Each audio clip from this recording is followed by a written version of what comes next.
IPL 18ാം season അതിന്റെ ആവേശകരമായ അന്ത്യഘട്ടത്തിലേക്ക് കടക്കുമ്പോൾ മുൻ ചാമ്പ്യന്മാരായ ചെന്നൈ സൂപ്പർ കിങ്സ് തങ്ങളുടെ പ്ലേ ഓഫ് പ്രതീക്ഷകൾക്ക് പുതുജീവൻ നൽകിയിരിക്കുകയാണ്. ഹോം ഗ്രൗണ്ടായ ചെപ്പോക്കിൽ നടന്ന ആവേശ പോരാട്ടത്തിൽ ലക്നൗ സൂപ്പർ ജയൻസിനെ 5 വിക്കറ്റിന് തകർത്താണ് CSK കരുത്തുകാട്ടിയത്.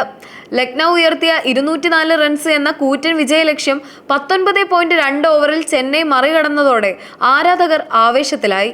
ഈ ഉജ്ജ്വല വിജയത്തോടെ 11 മത്സരങ്ങളിൽ നിന്ന് 6 വിജയങ്ങളുമായി 12 പോയിന്റ് ചെന്നൈയുടെ അക്കൗണ്ടിലെത്തി.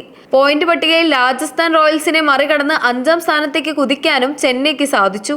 ടൂർണമെന്റിലെ പ്ലേ ഓഫ് സാധ്യതകൾ ഇപ്പോൾ കൂടുതൽ സങ്കീർണമായിരിക്കുകയാണ്. ലീഗ് ഘട്ടത്തിൽ 3 നിർണായക മത്സരങ്ങളാണ് ചെന്നൈക്ക് അവശേഷിക്കുന്നത്. പ്ലേ ഓഫ് ബെർത്ത് ഉറപ്പിക്കാൻ മഞ്ഞപ്പടയ്ക്ക് മുന്നിലുള്ള വഴികൾ കൃത്യമാണ്. ബാക്കിയുള്ള 3 മത്സരങ്ങളിലും വിജയിച്ചാൽ ചെന്നൈക്ക് ആകെ 18 പോയിന്റ് ആകും. അങ്ങനെയെങ്കിൽ മറ്റ് ടീമുകളുടെ വിജയപരാജയങ്ങളെ കുറിച്ചോ റൺ റേറ്റിനെ കുറിച്ചോ ആശങ്കപ്പെടാതെ തന്നെ ചെന്നൈക്ക് നേരിട്ട് പ്ലേ ഓഫിലേക്ക് ടിക്കറ്റ് എടുക്കാം. മെയ് 15-ന് ലക്നൌവിലെ ഏകാന സ്റ്റേഡിയത്തിലാണ് ചെന്നൈയുടെ അടുത്ത പോരാട്ടം. ലക്നൌവിനെതിരായ 2ാം പാദ മത്സരമാണിത്. ഇതിനോടകം തന്നെ പ്ലേ ഓഫ് കാണാതെ പുറത്തായ ലക്നൌവിന് നഷ്ടപ്പെടാൻ ഒന്നുമില്ലാത്തതിനാൽ അവർ ചെന്നൈക്ക് വലിയ വെല്ലുവിളി ഉയർത്താൻ സാധ്യതയുണ്ട്. എന്നിരുന്നാലും എവേ ഗ്രൗണ്ടിലെ വിജയം ചെന്നൈക്ക് അനിവാര്യമാണ്. മെയ് 18-ന് സൺറൈസേഴ്സ് ഹൈദരാബാദിനെതിരെ ചെന്നൈക്ക് ഹോം മത്സരമാണ്. സ്വന്തം തട്ടകമായ ചെപ്പോക്കിൽ കളിക്കുന്നത് ചെന്നൈക്ക് വലിയ മുൻതൂക്കം നൽകുന്നു.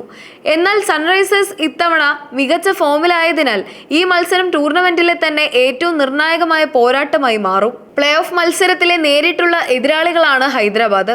സീസണിലെ അവസാന ലീഗ് മത്സരത്തിൽ മെയ് 21-ന് ഗുജറാത്ത് ടൈറ്റൻസിനെതിരായാണ് ചെന്നൈ കളിക്കുക. അഹമ്മദാബാദിലെ നരേന്ദ്രമോദി സ്റ്റേഡിയത്തിൽ നടക്കുന്ന ഈ എവേ മത്സരം ചെന്നൈയുടെ വിധി നിർണയിച്ചേക്കാം. ടൂർണമെന്റിലുടനീളം മികച്ച പ്രകടനം നടത്തുന്ന ഗുജറാത്തും പ്ലേ ഓഫ് ഉറപ്പിക്കാനുള്ള കഠിന ശ്രമത്തിലാണ്.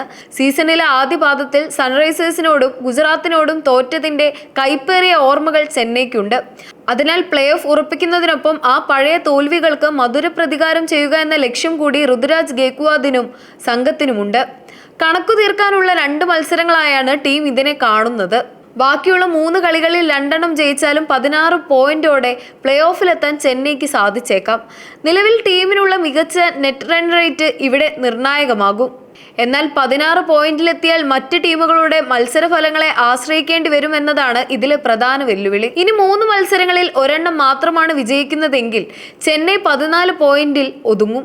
ഇത്തരമൊരു സാഹചര്യത്തിൽ പ്ലേ ഓഫ് സാധ്യതകൾ വളരെ നേരിയതായിരിക്കും. മറ്റു മുൻനിര ടീമുകൾ വൻ തോൽവികൾ ഏറ്റുവാങ്ങുകയും ചെന്നൈയുടെ റൺ റേറ്റ് ഉയർന്ന നിലയിൽ തുടരുകയും ചെയ്താൽ മാത്രമേ ഭാഗ്യം മഞ്ഞപ്പടയെ തുണയ്ക്കൂ. നിലവിൽ തുല്യ പോയിന്റുള്ള രാജസ്ഥാൻ റോയൽസിനേക്കാൾ മികച്ച റൺ റേറ്റ് ഉള്ളത് ചെന്നൈക്ക് വലിയ ആശ്വാസമാണ് നൽകുന്നത്. വരും മത്സരങ്ങളിൽ വലിയ മാർജിനിൽ വിജയിക്കാനായാൽ റൺ റേറ്റ് ഇനിയും ഉയർത്താൻ. ക്യാപ്റ്റൻ ഋതുരാജിന്റെ ബാറ്റിംഗ് ഫോമും ബൗളർമാരുടെ പ്രകടനവും വരും ദിവസങ്ങളിൽ ചെന്നൈയുടെ ഭാവി തീരുമാനിക്കും.